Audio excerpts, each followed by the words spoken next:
अस्सलाम वालेकुम, welcome back again. आज हम केमिस्ट्री पार्ट 1 चैप्टर नंबर 7 का लेक्चर नंबर 4 को डिस्कस करेंगे। तो आज जो हमारा टॉपिक है वो है लॉ ऑफ मास एक्शन। वैसे तो बेटा ये लॉन्ग क्वेश्चन होता है तो हम इसको सारे को डिस्कस करेंगे, लेकिन इसमें से जो इम्पोर्टेंट शॉर्ट क्वेश्चंस हैं तो वो भी आपको हाईलाइट कर दिए जाएंगे। तो सबसे पहले इसको सीखते हैं कि ये है क्या चीज़ बेटा। अच्छा, सबसे पहले ना आपके पास एक बात यहाँ पे लिखना मैं भूल गया हूँ, वो आपको मैं बता देता हूँ या लिख देता हूँ कि लॉ ऑफ मास एक्शन बेटा वो कहता है 1864 के अंदर आपके पास 1864 के अंदर जिन दो साइंटिस्ट ने दिया है उनमें से आपके पास एक का नाम वेज है और दूसरे का बेटा नाम हमारे पास होता है गर्लबर्ज। गर्लबर्ज। तो बेटा ये दो आपके पास ऐसे साइंटिस्ट हैं जिन्होंने लॉ ऑफ मास एक्शन दिया है।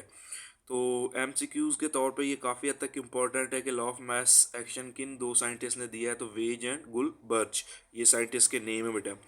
उसके बाद इसकी डेफिनेशन पेपर पे कई बार दिखने को मिली है कि define law of mass action. तो इसको ज़रा देखते हैं बेटा, आपने ये छोटी क्लासेस में पढ़ा है, हम मज़ीद इसको सीखने की कोशिश करते हैं।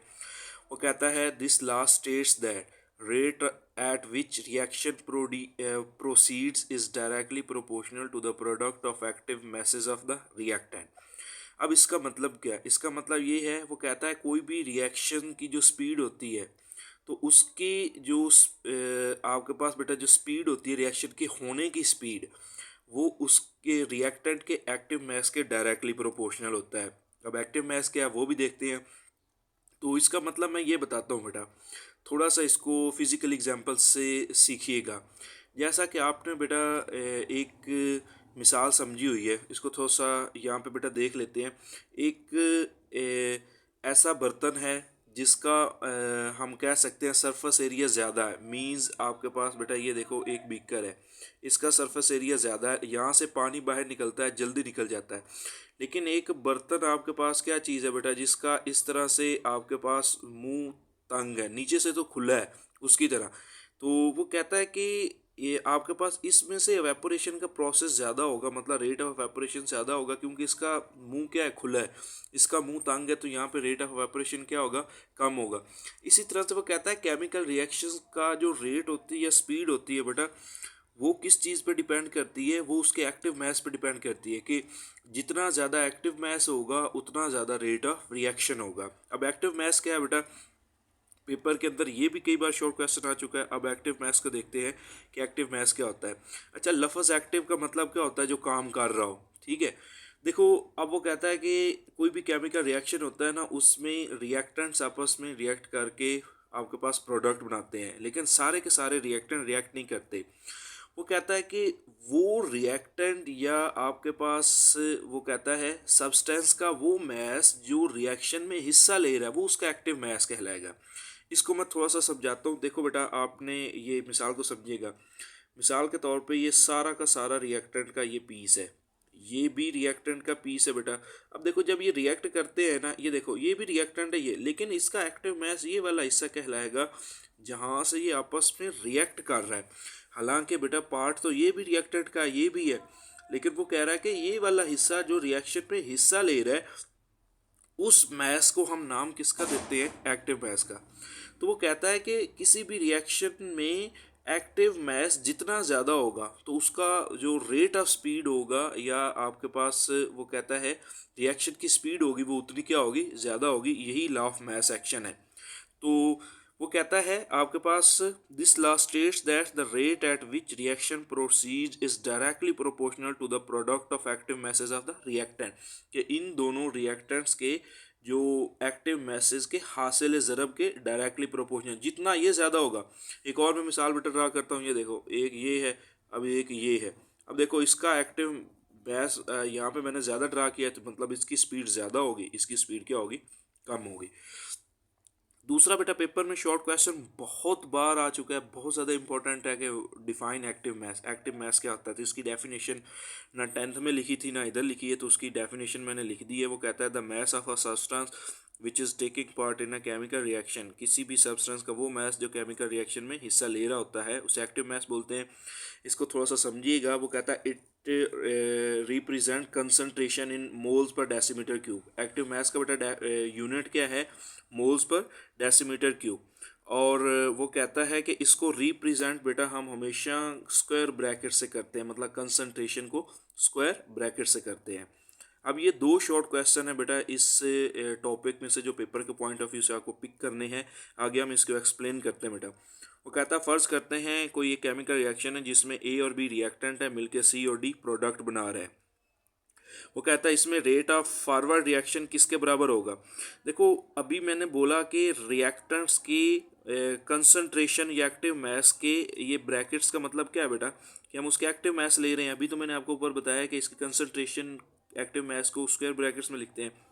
वो कहता है कि रेट ऑफ फॉरवर्ड रिएक्शन किसके डायरेक्टली प्रोपोर्शनल होगा, the product of the concentration of the reactant. यही लॉ ऑफ मास एक्शन हमें सिखा रहा है कि ए और बी के एक्टिव मास की मिकदार को मल्टीप्लाई करेंगे तो वो रेट ऑफ फॉरवर्ड रिएक्शन के डायरेक्टली प्रोपोर्शनल होगा।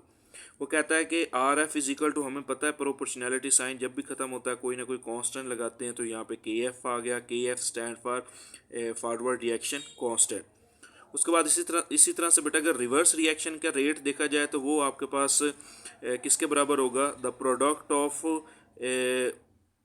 कंसंट्रेशन ऑफ द प्रोडक्ट के सी और डी जो कि प्रोडक्ट्स हैं इनके हासिल ज़रब के डायरेक्टली प्रोपोर्शनल होगा। यही चीज़ बेटा यहाँ पे मैंने लिखी है, R R rate of reverse reaction is directly proportional to the हासिल ज़रब ऑफ सी एंड डी या the product of the concentration of products. इसी तरह से बेटा ये भी प्रोपोर्शनैलिटी साइन ख़त्म करेंगे तो यहाँ पे एक कांस्टेंट आ जाएगा जो कि आपके आर के साथ मैंने लिखा है, ये होगा आपके पास constant for the reverse reaction. अब हमें पता है बेटा कोई रिवर्सिबल रिएक्शन होता है तो डायनामिक इक्विलिब्रियम भी आती है। वो कहता है डायनामिक इक्विलिब्रियम कब आती है, जब rate of forward reaction becomes equal to rate of reverse reaction.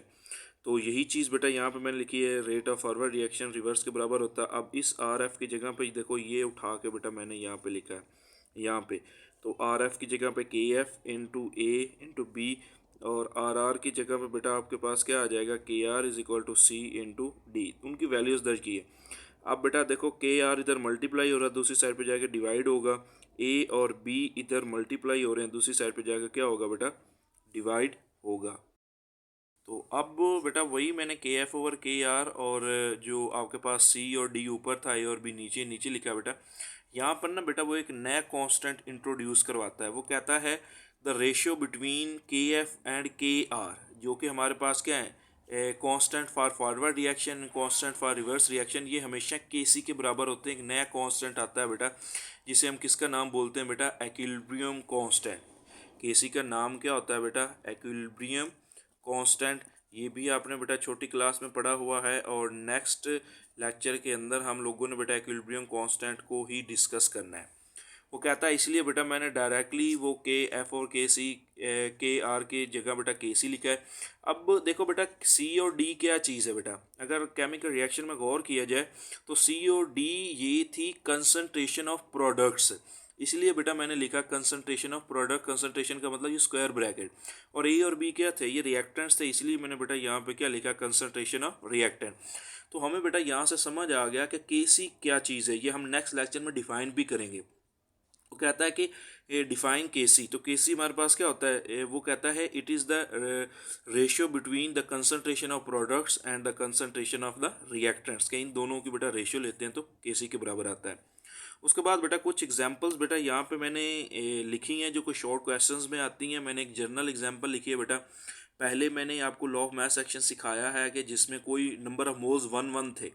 अब नंबर ऑफ मोल्स बेटा वो कहता है कि केमिकल रिएक्शन इस तरह से हम लिखते हैं, ये जो छोटा ए, छोटा बी, छोटा सी और स्मॉल डी लिखा है ये नंबर ऑफ मोल्स को रिप्रेजेंट कर रहे हैं।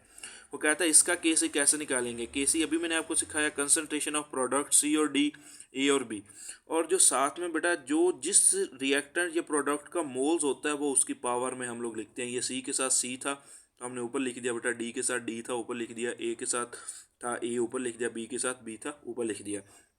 एक और जर्नल एग्जाम्पल मैंने अपनी तरफ से दी है, वो कहता है इस तरह की कोई भी बेटा जर्नल एग्जाम्पल वो दे सकता है। मैंने अपनी तरफ से बना के लिखी, कहता है इसका केसी निकालो। केसी कैसे निकालना है? केसी हमारे पास क्या होता है? प्रोडक्ट।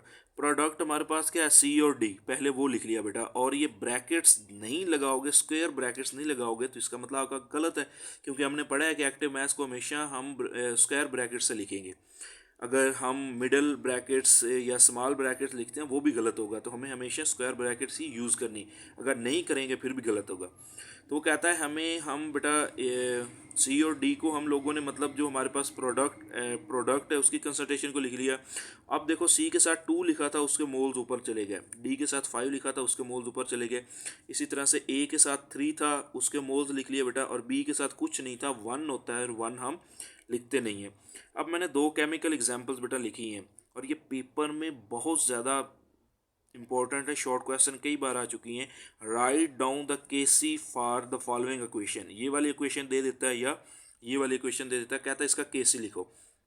देखो पहली एग्जांपल है कि जिसके अंदर मोल्स एक जैसे हैं, मैंने यहाँ पे सारी लिखी है। देखो इसमें प्रोडक्ट ये वाला है बेटा, CH3 COO C2H5 और H2O, इन दोनों को ऊपर बेटा मैंने लिखा है। और रिएक्टेंट बेटा CH3 COOH C2H5OH, वो मैंने नीचे लिखे हैं। अब अमोनिया की एग्जांपल है बेटा, ये देखो प्रोडक्ट अमोनिया है, प्रोडक्ट मैं हमेशा ऊपर रख रहा हूँ। ये देखो NH3 मैंने ऊपर रखा है, NH के साथ ये स्मॉल 2 जो लिखा है, ये नंबर ऑफ मोल्स को ऊपर लेके जाना है। ठीक हो गया, वो मैंने ऊपर कर दिया। इसी तरह से नाइट्रोजन N2 बेटा, इसके साथ 1 है, तो 1 यहाँ पे लिखना था, लिखते नहीं है बेटा। साथ में हाइड्रोजन बेटा जो कि रिएक्टेंट है, इसके साथ जो आपके पास 3 था वो ऊपर लिख दिया। अच्छा, आप में से ना कुछ बेवकूफ़ सोच समझ के इसको गलत लिखते हैं। गलती पता है कहाँ पे करते हैं? ये नाइट्रोजन के साथ 2 है, इसको भी पावर बना के लिख दिया। तो याद रख लीजिएगा बेटा, ये लेफ़्ट साइड वाले नंबर ऑफ मोल्स होते हैं, हमें हमेशा लेफ़्ट साइड वालों को ही पावर बनानी होती है। अब बेटा यहाँ पर एक्सरसाइज का क्वेश्चन नंबर जो 4 है ना, उसका सी पार्ट, वो सारे के सारे इस तरह से केमिकल इक्वेशंस दी गई होंगी। ये अब आप लोगों ने खुद करना है, आपकी असाइनमेंट है कि आपने वो जो सारा का सारा बेटा आपके पास एक्सरसाइज की जो एग्जांपल्स है उनका केसी निकालना है। और पेपर में ये शॉर्ट क्वेश्चन एक लाजमी आता है, इक्वेशन दे देगा और कहेगा उसकी केसी मालूम करें।